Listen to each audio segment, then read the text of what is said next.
তিস্তা বাঁচাই, জাগো বাহে, জাগো বাহে। তিস্তা বাঁচাই স্লোগানে 5 জেলায় লাখো মানুষের সমাবেশ। আজ পদযাত্রা এবং নদী পারাপার কর্মসূচি।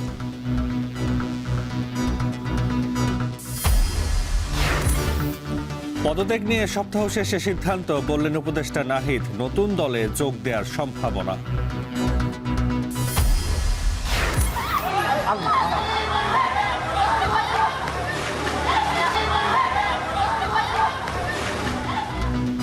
রাজধানীর উত্তরায় এক দম্পতিকে কুপিয়ে জখম, জড়িত 2 জনকে গণপিটুনি দিয়ে পুলিশের কাছে সোপর্দ।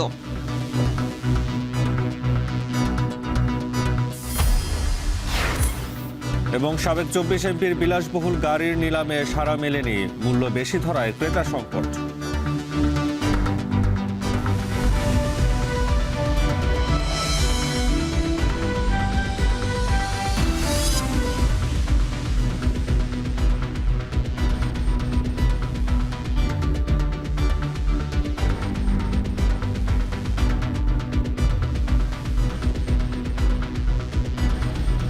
স্বাগত এখন বাজারে। পুরো আয়োজনে আপনাদের সঙ্গে আছে আমরা দুজন, আমি তাসওয়ার নাফি এবং আমি শরীফ রওশন।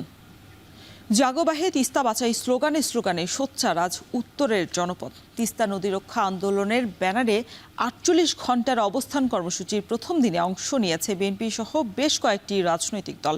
এ সময় বিএনপির মহাসচিব মির্জা ফখরুল ইসলাম বলেন, বন্ধুত্ব চাইলে পানির ন্যায্য হিস্সাই দিতে হবে ভারতকে। কর্মসূচির শেষ দিনে আজ পদযাত্রা এবং নদী পারাপার কর্মসূচি ঘোষণা করা হয়েছে। বিস্তারিত জানাচ্ছেন সিফাত শাহরিয়ার, আমিরুল বাপ্পি এবং মাজিদুর রহমান।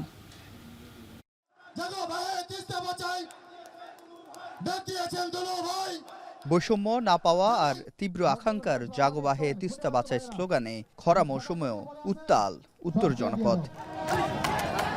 উত্তরের উর্বর মাটির কৃষক, শ্রমিক, শিক্ষার্থী আর রাজনৈতিক নেতাকর্মীরা মিলেছে এক তীরে। এদিন সুষ্ঠু পানি বন্টন ও তিস্তা মহাপরিকল্পনা বাস্তবায়নের দাবিতে তিস্তা পাড়ের 5 জেলার 130 কিলোমিটার এলাকা জুড়ে 11টি স্থানে জমায়েত হয় উত্তরের মানুষ। নদী 2 পাশে বাঁধন দিলে মনে করেন যে নদীর নিচে গভীর থাকবে, তারপরে আবার পানি থাকবে। বন্যার সময় আমাদের পানি লাগে না, কিন্তু তারপরে পানি দিচ্ছে। নিয়মিত আমরা যেন পানি পাই। ভারত সরকার আমাদের সাথে অনেক অনিয়ম অবিচার করেছে। 3:15টায় লালমনিরহাটের তিস্তা রেল সেতু সংলগ্ন জনতার সমাবেশে 2 দিনব্যাপী কর্মসূচির উদ্বোধন করেন বিএনপির মহাসচিব মির্জা ফখরুল ইসলাম আলমগীর। এই আন্দোলনের প্রধান সমন্বয়কারী বিএনপির রংপুর বিভাগের সাংগঠনিক সম্পাদক আসাদুল হাবিব দুলু জানান, মঙ্গলবার সকাল 10টায় পদযাত্রা ও দুপুরে নদী পারাপার কর্মসূচি পালন হবে। আমরা যারা তিস্তা পাড়ের মানুষ, ভাগ্যহত মানুষ, বৈষম্য শিকার হয়েছি পানির উন্নয়নের, আমরা এখন ঐক্যবদ্ধ হয়েছি। সে কারণে আজকে 5 জেলার 11টি স্থানে লক্ষ লক্ষ মানুষ জমায়েত হয়েছে। আর বিএনপির মহাসচিব মির্জা ফখরুল ইসলাম আলমগীর বলেন, বাংলাদেশের সাথে বন্ধুত্ব চাইলে ভারতকে আগে তিস্তার পানির ন্যায্য হিস্সা দিতে হবে। তারা সব বাঁধ ছেড়ে দেয়, গেট খুলে দেয়, তখন সে পানির তরে আমাদের ঘর বাড়ি, গ্রাম, ধানের ক্ষেত সব ভেসে যায়, তাই না? আবার যখন বন্ধ করে দেয় তখন আমার সমস্ত এলাকা খরায় শুকিয়ে খটখট হয়ে যায়। অন্তর্বর্তীকালীন সরকার এই জায়গায় আপনাকে মুখ খুলতে হবে, ভারতকে বলতে হবে যে আমার পানির ন্যায্য হিস্সা আমি চাই। তিস্তার পানির ন্যায্য হিস্সার দাবিতে 2 দিনব্যাপী কর্মসূচির প্রথম দিনে এই জনতার মঞ্চ থেকে উঠে আসে তিস্তা পাড়ের মানুষের বঞ্চনার গল্প। এবং এই কর্মসূচির উদ্বোধন করে বিএনপি মহাসচিব মির্জা ফখরুল ইসলাম আলমগীর সহ অন্যান্য বক্তাদের কণ্ঠে ফুটে উঠে এই তিস্তা পাড়ের মানুষের পাশে দাঁড়ানোর প্রত্যয়। এবং তারা বলে, যতক্ষণ পর্যন্ত তিস্তা পাড়ের মানুষ সঠিক ন্যায্য হিস্সা তারা পাবে, ততক্ষণ পর্যন্ত এই আন্দোলন চলবে। সকাল থেকেই তিস্তার অন্যতম পয়েন্ট রংপুরের গঙ্গাচড়ার মহিপুর ব্রিজ এলাকায় আসতে শুরু করে রাজনৈতিক দলের কর্মীসহ সর্বস্তরের মানুষ। এ সময় স্থানীয় নেতৃবৃন্দ ভারতকে হুঁশিয়ার করে বলেন, পানির ন্যায্য হিস্সা না দিলে প্রয়োজনে লাঠি সোঁটা নিয়ে ভারতের সাথে লড়াই হবে। বাংলাদেশের মানুষ জেগেছে, তিস্তাপাড়ার মানুষ জেগেছে। এটা অতীতের সকল আন্দোলনকে ছাড়িয়ে যাবে। আমরা আশা করতেছি আমাদের ন্যায্য দাবি এবার আমরা ইনশাল্লাহ আদায় করতে পারবো। কর্মসূচিতে অংশ নিয়ে রাজনৈতিক দলের নেতারা বলেন, ভারত দ্রুত সময়ে পানির ন্যায্য হিস্যা না দিলে আন্তর্জাতিক আদালতের মাধ্যমে তা আদায় করা হবে। ভারত যদি আমাদেরকে পানির ন্যায্য হিস্যা না দেয়, প্রত্যেকটি প্রশ্নকে আন্তর্জাতিক ফোরামে আমাদেরকে তুলতে হবে। শহীদ প্রেসিডেন্ট জিয়ার দর্শন দেখে তার পদক্ষেপকে অনুসরণ করুন। আপনিও তিস্তার পানির জন্য জাতিসংঘ সহ সারা বিশ্বে একটা আন্দোলন সৃষ্টি করেন। ডক্টর মোহাম্মদ ইউনূসের কাছে তাদের আহ্বান, ভারতের কাছ থেকে বুঝে নিতে হবে তিস্তার ন্যায্য পানি। প্রয়োজনে জাতিসংঘের মাধ্যমে গড়ে তুলতে হবে আন্তর্জাতিক আন্দোলন। আর এই অবস্থান কর্মসূচিতে যোগ দিতে আসা প্রত্যেকটি মানুষের কণ্ঠে একটাই সুর, জাগো বাহে তিস্তা বাঁচাই। একই দাবিতে গাইবান্ধার সুন্দরগঞ্জের হরিপুর তিস্তা ব্রিজ পয়েন্টে কর্মসূচি শুরু হয় বেলা 12টা থেকে। দাবি সম্বলিত ব্যানার ফেস্টুন নিয়ে দলে দলে তিস্তাপাড়ের বাসিন্দারা জড়ো হতে থাকেন কর্মসূচি স্থলে। দলমত নির্বিশেষে কর্মসূচিতে অংশ নেওয়া মানুষের প্রাণের দাবি তিস্তা নদী মহাপরিকল্পনা বাস্তবায়ন। তিস্তার ন্যায্য হিস্যা পাই, ইনশাল্লাহ আমার এই এলাকা উন্নত হবে। নদী দুই পাশে খনন হইলে আমাদের মুখে এই শহর অঞ্চলের মানুষগুলো আমরা বাঁচতে পারবো। স্থানীয় নেতৃবৃন্দ ও আয়োজকরা বলছেন, বিগত সরকারের নতজানু নীতির কারণে তিস্তাপাড়ের মানুষের দাবি পূরণ হয়নি। অবস্থান কর্মসূচির মাধ্যমে পানির ন্যায্য হিস্যা বুঝে নিতে চান তারা। আশা, অন্তর্বর্তী সরকারের সময়ই শুরু হবে মহাপরিকল্পনার কাজ। রংপুরের 5টি জেলার 115 কিলোমিটার যে তিস্তা অববাহিকা রয়েছে, সে অববাহিকা মানুষের দুঃখ দুর্ভোগ যে একাধারে প্রায় যুগ যুগ ধরে বহন করছেন, তারই প্রতিবাদে কিন্তু আজকের এই কর্মসূচি।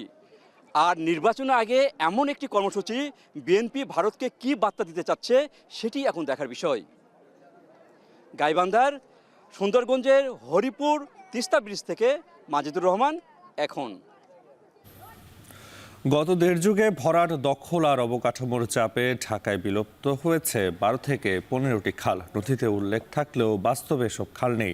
অবশিষ্টগুলোর অবস্থাও বেশ নাজুক। মূলত অপরিকল্পিত নগরায়নে হারিয়ে গেছে খালের অধিকাংশ অংশ। পরিবেশ উপদেষ্টা জানান, নগরের জলাশয় ঘিরে একটি মাস্টার প্ল্যান রয়েছে সরকারের। আর বিশেষজ্ঞরা বলছেন, নগর বাঁচাতে এসব খাল শিরা উপশিরার মতন কাজ করে। বিস্তারিত জাভেদ আব্দুল্লাহর প্রতিবেদনে। বুড়িগঙ্গা, শীতলক্ষা, তুরাগ, বালু এই 4 নদী ঘিরে রেখেছে রাজধানী ঢাকাকে। এছাড়া বিভিন্ন খাল জালের মতো ছড়িয়ে আছে ঢাকার বুকে। 2 যুগ আগেও ঢাকায় খাল ছিল 70-এর বেশি। এখন সে চিত্র বদলেছে। বেশিরভাগ খালই এখন বিলুপ্ত। যেগুলো কোনোভাবে টিকে আছে সেগুলোর দুপারে বসেছে ইটের পর ইট। কঠিন বর্জ্যে ভরাট হয়েছে বেশিরভাগ অংশ। দেখতে দেখতে তো এটা বোঝাই যায় না নদী, এটা দেখা যায় একবার একটু সামান্য খালের মতো। খাল বাঁচায় রাখতে হবে, সেটা খালের বিকল্প কোনো কিছু নাই, না হয় পানি নিষ্কাশন হবে না। স্থানীয় বাসিন্দারা বলছেন, চোখের সামনে খাল ভরাট হয়ে এখন পরিণত হয়েছে ময়লা আবর্জনার ভাগাড়ে।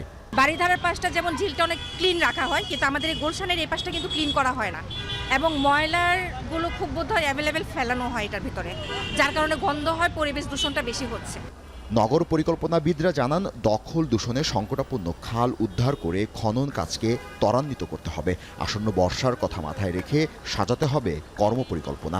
এলাকার যারা ময়লা ফেলছে তাদেরকে যেন সামাজিকভাবেই তাদের প্রতিহত করে, এই ধরনের মেকানিজম ছাড়া ঢাকার মতো এত বড় শহর সে কখনোই তার এই যে খালগুলোকে, ড্রেনগুলোকে সার্বক্ষণিক সে পরিষ্কার রাখতে পারবে না।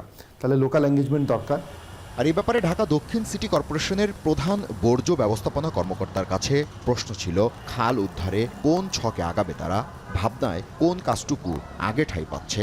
3 থেকে 4 ফিট পর্যন্ত, কিছু কিছু ক্ষেত্রে 5 ফিট পর্যন্ত পলি জমে গেছে। এই 3 থেকে 4 ফিট পলিটা আমরা অপসারণ করব। অপসারণের পরে আমরা আরও 3 ফিট থেকে 4 ফিট পর্যন্ত আমরা খালের তলদেশ খনন করব। খনন করার পরে আমাদের সাইডে হলো রিটেনিং ওয়াল হবে। রিটেনিং ওয়াল পরে আপনার সাইডগুলি মাটি দিয়ে ভরাট করার পরে আমাদের ওখানে হবে আপনার ওয়াকওয়ে। ফেব্রুয়ারির শুরুতে গণমাধ্যমে বিষয়টি আরও স্পষ্ট করেন পরিবেশ উপদেষ্টা। বলেন, আসছে বর্ষা মৌসুমে জলাবদ্ধতা নিরসনে যে সকল উদ্যোগ রয়েছে সরকারের, তার মধ্যে বেশি প্রাধান্য পাবে খাল খনন, বর্জ্য অপসারণ কর্মসূচি। পরিবেশ উপদেষ্টা জানান, খালগুলোর ব্যাপারে নগরবাসীকে সিদ্ধান্ত নিতে হবে। এই বর্ষার আগে আপাতত 6টা, আশা করি এই মাসে আমরা আরও 4টার কাজ হাতে দেব।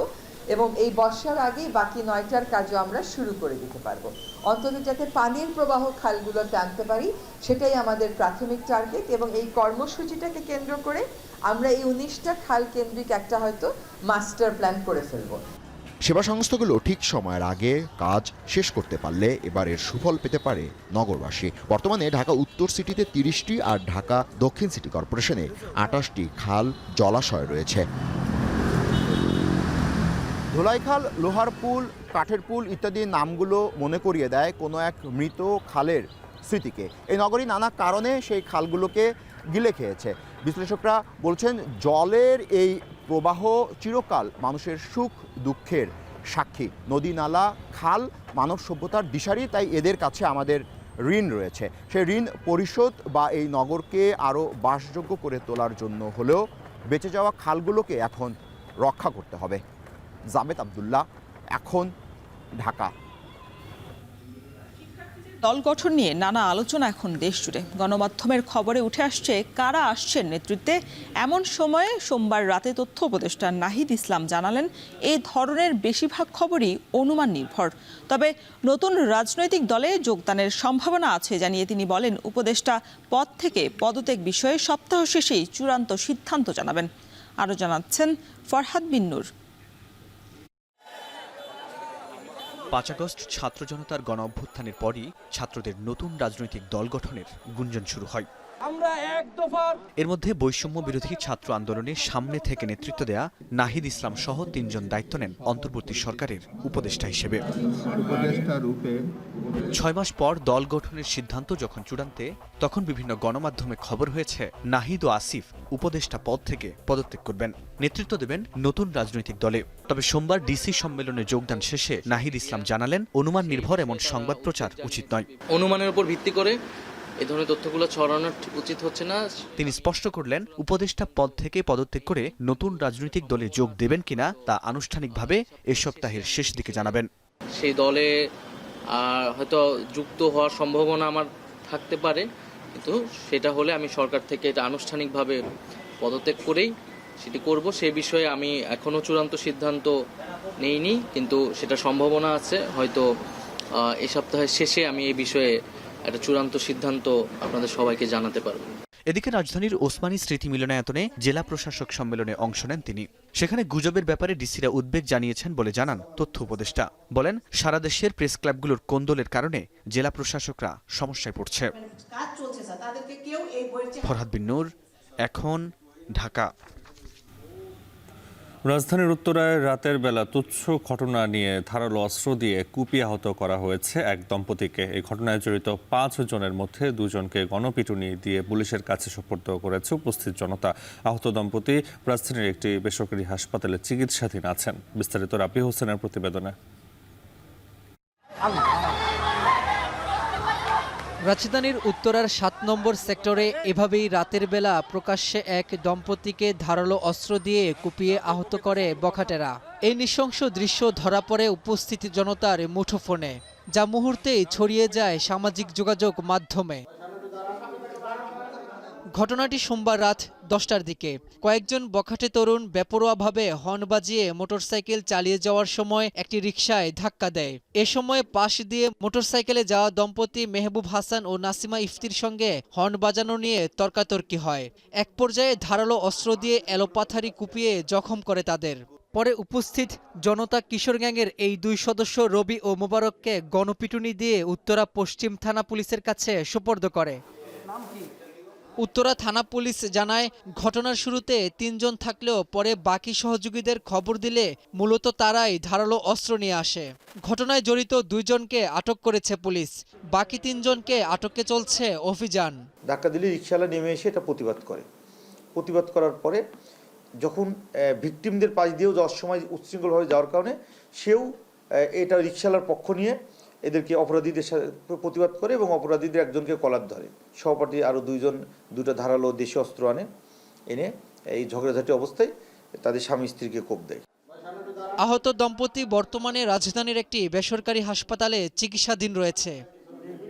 রাব্বি হোসেন, এখন, ঢাকা। বৈষম্য বিরোধী ছাত্র আন্দোলনে কেরানীগঞ্জে ছাত্র জনতার উপর হামলার ঘটনায় তামিম শেখ নামের আওয়ামী লীগের এক নেতাকে গ্রেপ্তার করেছে পুলিশ। গত রাতে রাজধানীর সেগুনবাগিচার একটি ভবনে অভিযান চালিয়ে তাকে গ্রেপ্তার করা হয়। তামিম শেখকে আটকের পর প্রথমে শাহবাগ থানায় নিয়ে যাওয়া হয়। তামিমের বিরুদ্ধে গণঅভ্যুত্থানে ছাত্র জনতার উপর হামলা ও হত্যার অভিযোগ রয়েছে।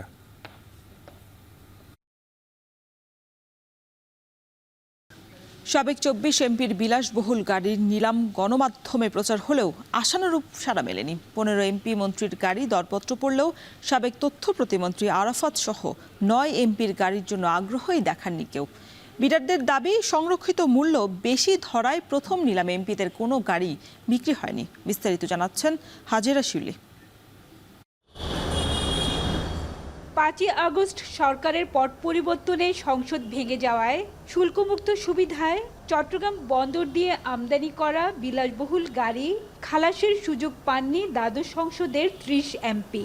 নিয়ম অনুযায়ী 2 দফা নোটিশ দেওয়ার পরেও বন্দর থেকে গাড়ি খালাস না করায় সাবেক এমপিদের 24টি brand new Toyota Land Cruiser সহ মোট 44টি গাড়ি গত 26শে জানুয়ারি অনলাইনে নিলামে তোলে চট্টগ্রাম কাস্টমস হাউস। রোববার ছিল দরপত্র ও পে অর্ডার জমা দেওয়ার শেষ দিন। সোমবার বিকেলে চট্টগ্রাম কাস্টমস হাউজের নিলাম হলে খোলা হয় 2টি দরপত্রের বক্স। কর্তৃপক্ষ জানায় 44টি গাড়ির বিপরীতে দরপত্র জমা পড়েছে 143টি।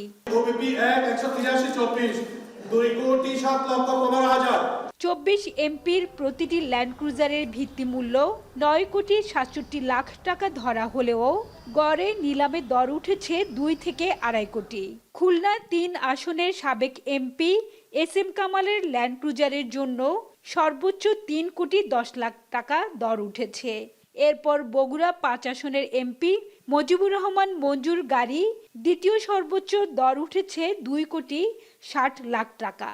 অবাক করা বিষয়, 9 এমপির গাড়ির জন্য নিলামে আগ্রহ দেখাননি কেউ। এর মধ্যে আছেন সাবেক তথ্য প্রতিমন্ত্রী মোহাম্মদ আরাফাত, চট্টগ্রাম 15 আসনের এমপি ও বনফুল গ্রুপের চেয়ারম্যান আব্দুল মোতালেব, সংরক্ষিত মহিলা আসনের এমপি সানজিদা খানম, ময়মনসিংহ 11 আসনের আব্দুল ওয়াহেদ, ব্রাহ্মণবাড়িয়া 1 আসনের ASK আকরামুজ্জামান সহ 9 এমপি। আর তারকা এমপি তারানা হালিম ও আলোচিত নারী এমপি জান্নাতারা হেনরির গাড়ির বিপরীতে দর উঠেছে মাত্র 5 লাখ টাকা করে। 2 কোটি থেকে 2.5 কোটি টাকার মধ্যে।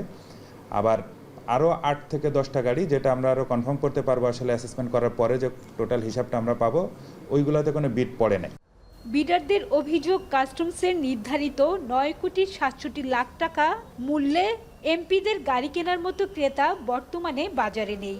এক্ষেত্রে 60% দর দিতে হলেও ন্যূনতম 5,28,00,000 টাকা দর দিতে হবে। 25% শুল্ক কর সহ দাম পড়বে 7 কোটি টাকারও বেশি। তাই দ্বিতীয় নিলামের অপেক্ষায় তারা। বাজারে যারা বিলিয়নার ট্রিলিয়নার যারা আছে, যারা এই সমস্ত গাড়ি পছন্দ করবে, ওরা বলতেছে এই গাড়ি তো আমরা নিব না এত দামে। কাস্টম কর্তৃপক্ষের অত্যধিক রিজার্ভ ভ্যালু রাখায় আমাদের পক্ষে গাড়ি বিক্রি করা আদৌ সম্ভব হয় নাই। আইন অনুযায়ী প্রথম নিলামে 60% দর না উঠায় 24 এমপির কোনো গাড়ি বিক্রির জন্য অনুমোদন হবে না বলে জানান নিলাম শাখার এই কর্মকর্তা। তাই এই 24টি গাড়ি আবারও নিলামে তোলা হবে। আর আগামী 1 সপ্তাহের মধ্যে আরও 6 এমপির গাড়ি সহ মোট 70টি গাড়ি নিলামে তোলা হবে। যেই গাড়িতে 3,10,00,000 টাকা পড়েছে, পরবর্তী এইবার তো যেহেতু 60% না হওয়ার কারণে আমরা তাকে আইন অনুযায়ী দিতে পারবো না, তো পরবর্তী নিলামে এটা যদি 3,10,00,000 টাকার বেশি কেউ বিড করে এবং এর মধ্যে সর্বোচ্চ বিডার যিনি হবেন তাকে আমরা গাড়িটা দিতে পারবো। তবে বাকি 20টি বাণিজ্যিক গাড়ির মধ্যে 2টি রিকন্ডিশন টয়োটা ল্যান্ড ক্রুজার সহ 5টি ডাম্প ট্রাকের ভালো দর উঠেছে। আগামী সপ্তাহেই এমপিদের 30টি গাড়ি সহ আরও 70 থেকে 80টি গাড়ি নিলামে তুলবে চট্টগ্রাম কাস্টমস হাউজ। হাজরা শিউলি, এখন চট্টগ্রাম। এখন টেলিভিশনের রাজশাহী ব্যুরোর রিপোর্টার মাসুমা আক্তার মারা গেছেন। মঙ্গলবার ভোর রাতে নারায়ণগঞ্জের সাইনবোর্ডের একটি বেসরকারি হাসপাতালে চিকিৎসাধীন অবস্থায় তার মৃত্যু হয়। এর আগে গেল শুক্রবার ভোরে ঢাকা চট্টগ্রাম মহাসড়কের কুমিল্লার পদুয়ার বাজার এলাকায় সড়ক দুর্ঘটনায় গুরুতর আহত হন তিনি। এ সময় স্থানীয়রা তাকে উদ্ধার করে কুমিল্লা মেডিকেল কলেজ হাসপাতালে নিলে চিকিৎসকরা তাকে ঢাকা মেডিকেল কলেজে হাসপাতালে পাঠান। সেখানে একদিন চিকিৎসার পর অবস্থার অবনতি হলে আইসিইউর প্রয়োজন পড়ে, তবে ঢাকা মেডিকেলে আইসিইউ না পাওয়ায় তাকে একটি বেসরকারি হাসপাতালে নিয়ে যাওয়া হয়। সেখানে অবস্থার আরও অবনতি হলে সোমবার থেকে তাকে লাইফ সাপোর্টে রাখা হয়েছিল। নাটোরের গুরুদাসপুরের মেয়ে মাসুমা আক্তার রাজশাহী বিশ্ববিদ্যালয়ে লেখাপড়া শেষে এখন টেলিভিশনের রাজশাহী ব্যুরো রিপোর্টার হিসেবে কর্মরত ছিলেন।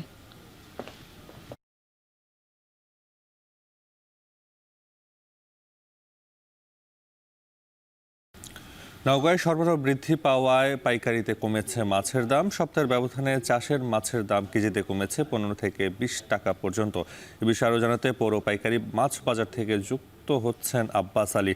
আব্বাস, এই যে সরবরাহ বৃদ্ধি পাওয়ার সাথে সাথে মাছের দাম কমেছে, আপনি জানাবেন যে কোন মাছের দাম কতটা কমলো, এই নিয়ে ক্রেতা বিক্রেতারা বা কি বলছে?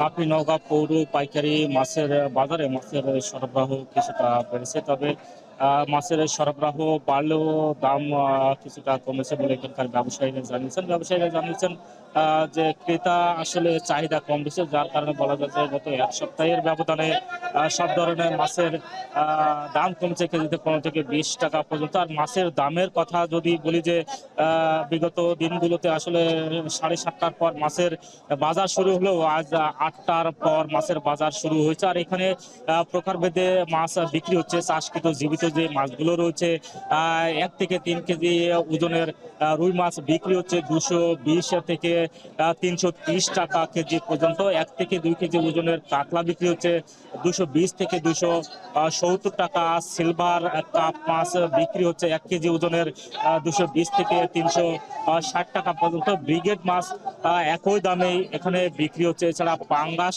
মাছ বিক্রি হচ্ছে 160 থেকে 170 টাকা। তেলাপিয়া মাছ বিক্রি হচ্ছে 210 থেকে 230 টাকা পর্যন্ত। মিরকা জাতীয় মাছ বিক্রি হচ্ছে 170 থেকে 190 টাকা কেজি পর্যন্ত। এছাড়া তেলাপিয়া ছোট সাইজের যে মাছগুলো রয়েছে সেগুলো বিক্রি হচ্ছে 160 থেকে 180 টাকা পর্যন্ত। আর দেশীয় যেই মাছগুলো রয়েছে, যেহেতু এখন নদী নালা খাল বিল বা জলাশয় যেসব রয়েছে সেগুলোর পানি অনেকটা কমে গেছে বা শুকিয়ে গেছে এবং এইসব মাছের সরবরাহ বাড়লেও দাম কিন্তু আগের মতোই রয়েছে। এখানে শোল মাছ বিক্রি হচ্ছে 1000 টাকা কেজি পর্যন্ত, কই বিক্রি হচ্ছে 700 থেকে 800 টাকা। পাবদা মাছ বিক্রি হচ্ছে 300 টাকা কেজি। আর টাকি মাছ বিক্রি হচ্ছে 200 থেকে 290 300 টাকা কেজি পর্যন্ত। ট্যাংরা মাছ বিক্রি হচ্ছে 400 থেকে 600 টাকা কেজি এবং শিং মাছ বিক্রি হচ্ছে 600 থেকে 700 টাকা পর্যন্ত। যারা ব্যবসায়ী এবং মাছ চাষি রয়েছেন তারা এই নওগাঁ জেলা ছাড়াও পাশের বগুড়া জেলার আদমদিঘি উপজেলা থেকে তারা বিক্রি করতে আসেন। তারা বলছেন এখন পুকুরের পানি কমে গেছে, যার কারণে তারা মাছ এখানে বিক্রি করতে বাধ্য হচ্ছেন। আর যেহেতু নওগাঁ ধানের জেলা, এখন এর উপর আবাদ চলছে, যার কারণে আসলে কৃষকরা ব্যস্ত রয়েছে বা মানুষ ব্যস্ত রয়েছে, মাছের কম খাচ্ছে, এই কারণে মাছের দাম কিছুটা কম রয়েছে। এই ছিল আমার কাছে মাছের দর দাম নিয়ে সব শেষ। নওগাঁর মাছ বাজার নিয়ে জানাচ্ছিলেন আব্বাস আলী। টাঙ্গাইলে বেড়েছে আখের গুড়ের চাহিদা, তাই চাষের জমি থেকেই বিক্রি হয়ে যাচ্ছে এই আখ। বাজারের চেয়ে দাম বেশি হলেও মান ভালো হওয়ার কারণে এই আখ কিনতে বেশি আগ্রহ দেখাচ্ছেন ক্রেতারা। নির্ভেজাল গুড় ভোক্তা পর্যায়ে পৌঁছে দিতেও আখের চাষ বাড়াতে কৃষকদের সহযোগিতা করছে কৃষি বিভাগ। বিস্তারিত জানাচ্ছেন কাউসার আহমেদ।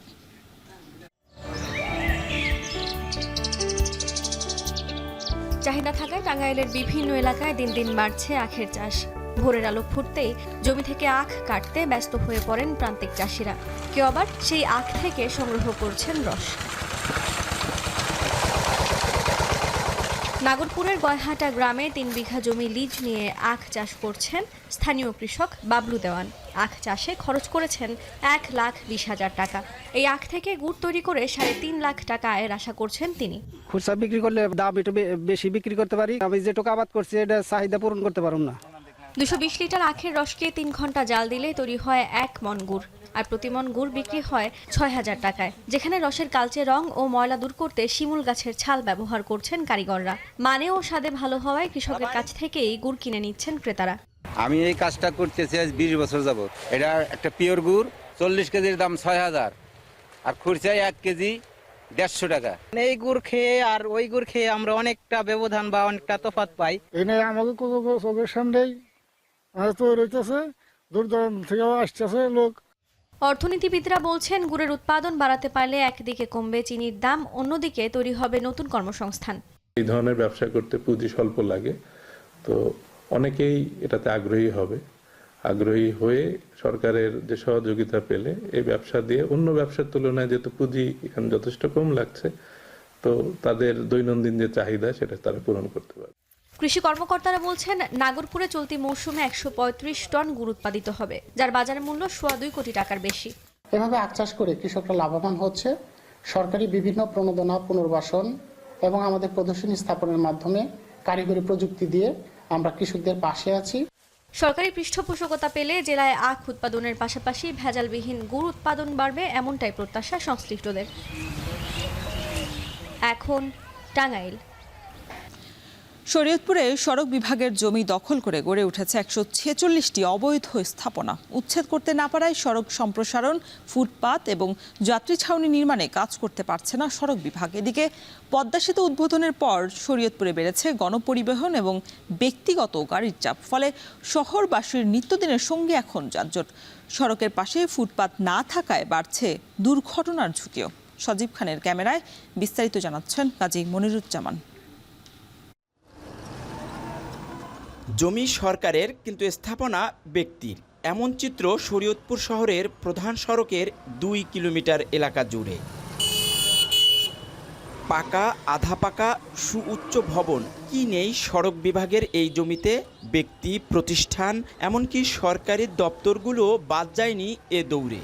সিভিল সার্জনের কার্যালয়, জেলা পরিষদ, বিদ্যুৎ বিভাগ, পৌরসভা, জেলা কমান্ড্যান্টের কার্যালয়, সড়কের জমি দখল করে দিব্যি গড়ে তুলেছেন স্থাপনা। সময়ে অসময়ে রাজনৈতিক ব্যক্তিরাও বাদ যায়নি এই তালিকা থেকে।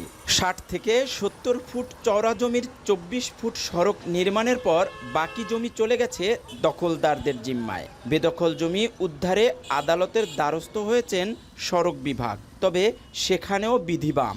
দখলদাররাও নাছোড়বান্দা, ছাড়বেন না এসব জমি। কিন্তু আইন কি বলে? সড়কের হয় ভেঙে লোক আমরা আপত্তি নেই, এটা আমার জায়গা আমি উঠেছি না। আসলে ওই এমনি আপনারা ওই কোশ্চেন করেন, উত্তর দিয়ে দেবেন চিঠি দিয়ে আকারে, ঠিক আছে? দিতে পারবো না ভিডিও। একজনে বেদখল করতে পারে, কিন্তু সেটা প্রশাসনিক অর্ডারেও সেগুলো উচ্ছেদ করা সম্ভব। কিন্তু আপনি যেটা প্রসঙ্গটা তুলছেন যে আবার তাদের নামে কেউ কেউ রেকর্ড করে এনেছে, একরকৃত সম্পত্তি রেকর্ড দেওয়ার এখতিয়ার কারো নাই। এটা যারা করছে তারা হয়তোবা একটারে গোপন করে করছে অথবা যোগ সাজস করে করছে। মূলত তাদেরও একটা পানিশমেন্ট হওয়া দরকার। আর এই সম্পত্তিটা উচ্ছেদ মামলা করতে এত বছর লাগার কথা না। সড়ক বিভাগের অধিগ্রহণ করা জমি উদ্ধার করতে না পারায় থেমে আছে সড়ক সম্প্রসারণ ও সৌন্দর্য বর্ধন কাজ। এর ফলে ক্রমবর্ধমান এই শহরের বাসিন্দাদের ভোগান্তি কতটা বেড়েছে তা বলার অপেক্ষা রাখে না। শরীয়তপুর শহরের রাজগঞ্জ পয়েন্ট, সকাল থেকেই শহরমুখী যানবাহন, ধীরে ধীরে চলছে যানবাহন, দীর্ঘ থেকে দীর্ঘতর হচ্ছে যানবাহনের সারি। এর মাঝেই সড়কের পাশ দিয়ে ঝুঁকি নিয়ে চলাচল করছে শহরবাসী।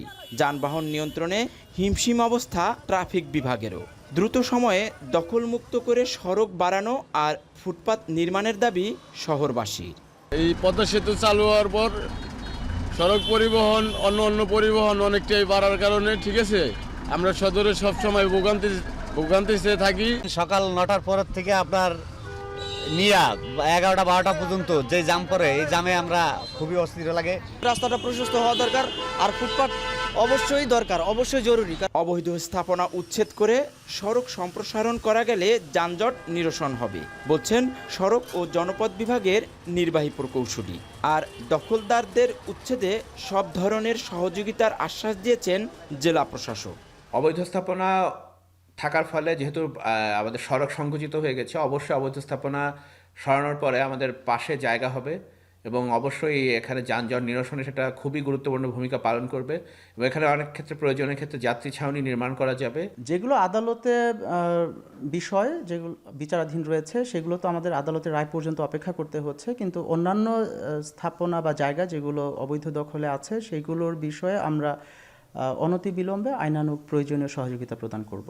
সড়ক নির্মাণে 1986-87 সালে সড়ক বিভাগ শহরের 3টি মৌজার 12 একর জমি জেলা প্রশাসনের ভূমি অধিগ্রহণ শাখার মাধ্যমে অধিগ্রহণ করে। কাজী মনিরুজ্জামান, এখন শরীয়তপুর। দুবাইয়ের ওয়ার্ল্ড ট্রেড সেন্টারে শুরু হয়েছে 5 দিনের গালফুট মেলা। প্রায় 130টি দেশের অংশগ্রহণে এবারের আসরে বাংলাদেশের প্রতিনিধিত্ব করছে দেশীয় 41টি প্রতিষ্ঠান ও 73 জন এক্সিবিটর, যার মধ্যে অন্যতম দেশের শীর্ষস্থানীয় কনগ্লোমেরেটর ও বিশ্বস্ত ভোগ্যপণ্য প্রস্তুতকারক প্রতিষ্ঠান সিটি গ্রুপ। কর্মকর্তারা জানান, পণ্যের মাধ্যমে বিশ্বব্যাপী ভোক্তাদের মন জয় করতে বদ্ধপরিকর প্রতিষ্ঠানটি। সংযুক্ত আরব আমিরাত থেকে আরও জানাচ্ছেন কামরুল হাসান জনি। দুবাইয়ে শুরু হয়েছে 30তম গালফুট মেলা। 5 দিন ব্যাপী এবারের আসরে অংশ নিয়েছে বিশ্বের প্রায় 130টি দেশের 5,500-এর বেশি খাদ্যপণ্য উৎপাদন, প্রক্রিয়াজাতকরণ ও বিপণন প্রতিষ্ঠান। রপ্তানি উন্নয়ন ব্যুরোর আয়োজনে ও বাণিজ্য মন্ত্রণালয়ের তত্ত্বাবধানে এবারের মেলায় বাংলাদেশের প্রতিনিধিত্ব করছে 41টি প্রতিষ্ঠান ও 73 জন এক্সিবিটর।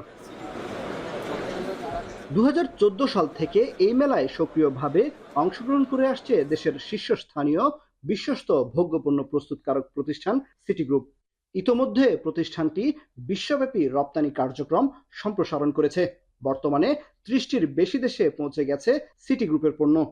2014 থেকে আমরা আমাদের এক্সপোর্টকে পৃথিবীর বিভিন্ন দেশে শুরু করি।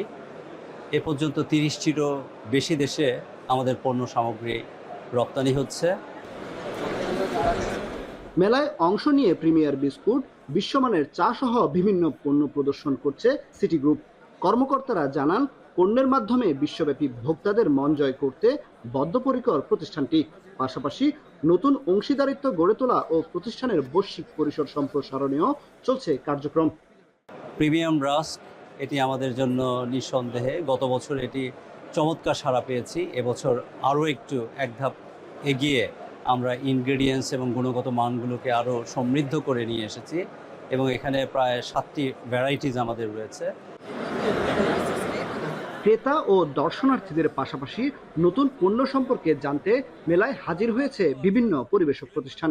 এতে করে পণ্যের বাজার সম্প্রসারণের সুযোগ পাচ্ছে উৎপাদক প্রতিষ্ঠানগুলো। বাংলাদেশি প্রতিষ্ঠানগুলো বলছে, খাদ্যপণ্য উৎপাদন, বাজারজাতকরণ ও রপ্তানিকারক প্রতিষ্ঠানগুলোর জন্য সম্ভাবনার নতুন দুয়ার খুলেছে গালফুট মেলা। আমরা আশা করব এর মাধ্যম দিয়ে আমরা একটা ব্যাপক সাড়া পাবো এবং আমাদের মোট এক্সপোর্টের অলমোস্ট 70% অর্ডার আমরা এই মেলা পেয়ে থাকি। বাংলাদেশি মানুষরা বাংলাদেশ প্রোডাক্ট খেত, এখন দেশের বাইরের মানুষরাও খাচ্ছে, ইউরোপিয়ান মানুষরা খাচ্ছে, মিডল ইস্টের মানুষরা খাচ্ছে। তো আসলে আর এটা বাংলাদেশের মধ্যে সীমাবদ্ধ নয়, সারা পৃথিবীর মানুষের কাছে এটা এখন খুবই জনপ্রিয়। আমরা এখানে এসে বুঝতে পারি যে কোন দেশের টেস্টটা কীরকম, সেটার আলোকে আমরা পরবর্তী বছরের জন্য প্রস্তুতি নিই। কৃষিপণ্যের আমদানি রপ্তানি ও ভ্যাট সংক্রান্ত বিষয়ে সরকারকে আরও নমনীয় হবারও আহ্বান ছিল ব্যবসায়ী প্রতিনিধিদের কণ্ঠে। এদিকে বাংলাদেশি প্যাভিলিয়ন পরিদর্শন শেষে বিশ্ববাজারে দেশীয় পণ্যের বাজার সম্প্রসারণের লক্ষ্যে পরিকল্পনা তুলে ধরেন রপ্তানি উন্নয়ন ব্যুরোর শীর্ষ কর্মকর্তারা। আমরা আশা করছি এইবার তারা প্রথমবার মতো $1 বিলিয়ন যেই কাঙ্ক্ষিত মাত্রা সেটা তা ছাড়িয়ে যাবেন। যারা গ্লোবাল চেনগুলো তাদের সঙ্গে যদি এঙ্গেজমেন্ট করা যায়, আমাদের এটা বিশাল একটা মানে sky will be the limit.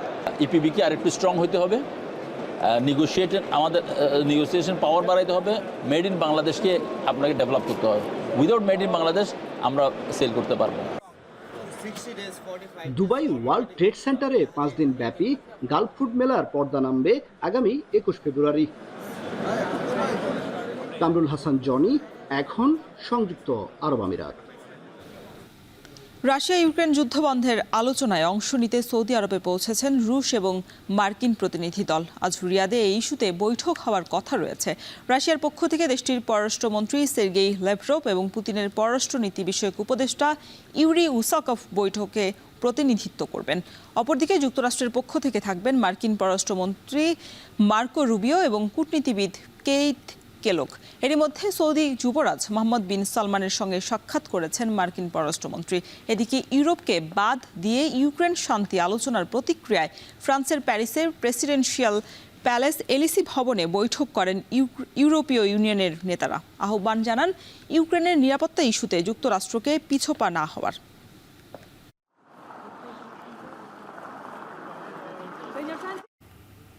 কানাডার টরন্টো পিয়ারসন আন্তর্জাতিক এয়ারপোর্টে যাত্রীবাহী বিমান বিধ্বস্তে আহত হয়েছেন 18 জন।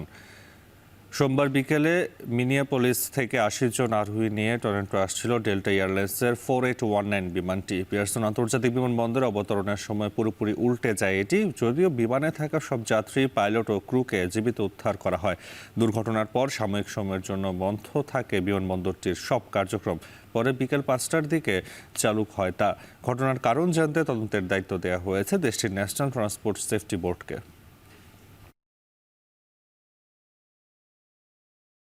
এবার খেলার প্রসঙ্গ।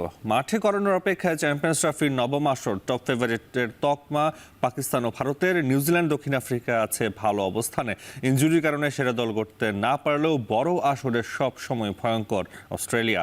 আর গত আসরের সুখস্মৃতি ভরসা যোগাচ্ছে টাইগারদের। বিস্তারিত আরিফুল ইসলাম সাহেবের প্রতিবেদনে। লাহোর, করাচি, রাওয়ালপিন্ডি কিংবা দুবাই, চ্যাম্পিয়ন্স ট্রফির জন্য প্লেইং গ্রাউন্ড তৈরি। ট্রফির লড়াইয়ে মেতে ওঠার জন্য প্রস্তুত বিশ্বের সেরা দলগুলো। তবে ক্রিকেটের অন্যতম সেরা আসরে এলাম, দেখলাম, জয় করলাম এই তত্ত্ব খাটবে না। দলগতভাবে নিংড়ে দিতে হবে সর্বোচ্চটা। আর এখানেই উঠে আসে প্রত্যেকটি দলের শক্তিমত্তা ও দুর্বলতার প্রসঙ্গ। চ্যাম্পিয়ন্স ট্রফির সর্বশেষ আসরে সেমিফাইনালে খেলার যোগ্যতা অর্জন, সেই খরায় এক ফোঁটা স্বস্তি। দেশের ক্রিকেটের চিরাচরিত ইতিহাস মেনে এবারও একঝাঁক তরুণ নিয়ে বিশ্বমঞ্চে বাংলাদেশ। তবে পোর খাওয়া রিয়াদ, তাসকিন, মুশফিকরা পার্থক্য গড়ে দিতে পারেন প্রতিপক্ষের বিপক্ষে। আর ব্যাটিং পিচে মুস্তাফিজ তার কাটারের কারিশমা দেখাতে পারলে আন্ডারডগ দলটি হয়ে উঠতে পারে বিপক্ষের মাথা ব্যথার কারণ। বড় টুর্নামেন্টে ভারত বরাবরই হট ফেভারিট। তবে বুমরার ছিটকে যাওয়ায় কপালে চিন্তার ভাঁজ টিম ইন্ডিয়ার। তবে রোহিত, কোহলি, গিলদের নিয়ে সাজানো শক্তিশালী ব্যাটিং অর্ডার যে কোনো দলের জন্যই হুমকি স্বরূপ। আর জসপ্রীত বুমরার অনুপস্থিতিতে বল হাতে বাড়তি দায়িত্ব নিতে হবে শামি আশদীপদের। ডিফেন্ডিং চ্যাম্পিয়ন, তার উপর স্বাগতিক। ট্রাই নেশন সিরিজ হারের বড়তাই পাকিস্তানের গায়ে সেটে আছে ফেভারিট তকমা। ব্যাট হাতে রিজওয়ান, বাবর, ফকরদের পাশাপাশি বাজির ঘোড়া হতে পারেন সালমান আলী আঘা। আর চেনা কন্ডিশনে প্রতিপক্ষ ব্যাটারদের পরীক্ষা নেবেন নাসিম শাহ, শাহিন আফ্রিদিরা। একমাত্র চিন্তার কারণ ইনজুরিতে আক্রান্ত হারিস রউফ।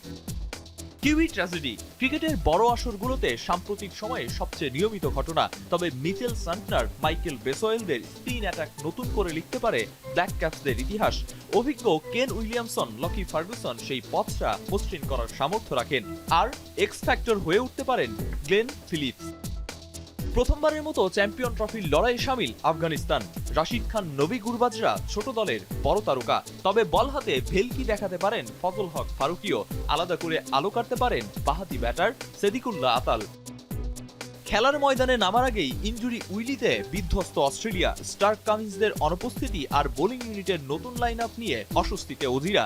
চ্যাম্পিয়ন্স ট্রফিতে ব্যর্থতার অভিশাপ কাটাতে তাই হিমশিম খেতে হবে ট্রাভিস হেড, স্মিথদের। একাদশে সুযোগ পেলে তারকা হয়ে উঠতে পারেন জ্যাক ফ্রেজার, ম্যাকগার্ড, অ্যারন হার্ডিরা।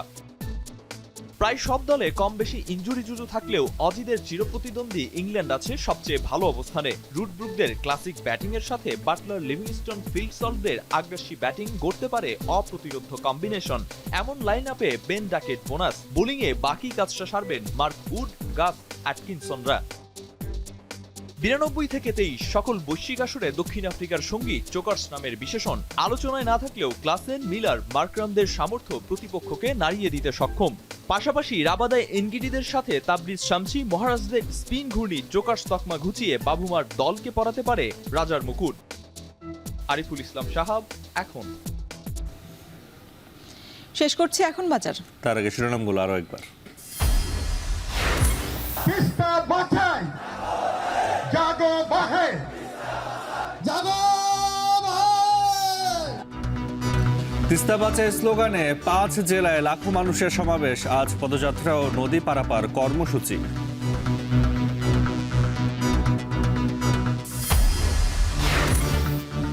পদত্যাগ নিয়ে সপ্তাহ শেষে সিদ্ধান্ত, বললেন উপদেষ্টা নাহিদ। নতুন দলে যোগ দেওয়ার সম্ভাবনা।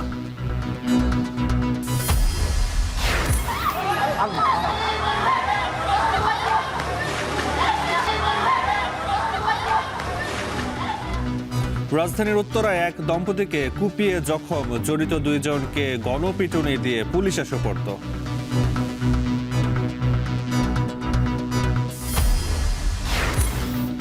এবং সাবেক 24 এমপির বিলাসবহুল গাড়ির নিলামে সাড়া মেলেনি, মূল্য বেশি ধরায় ক্রেতার সংকট।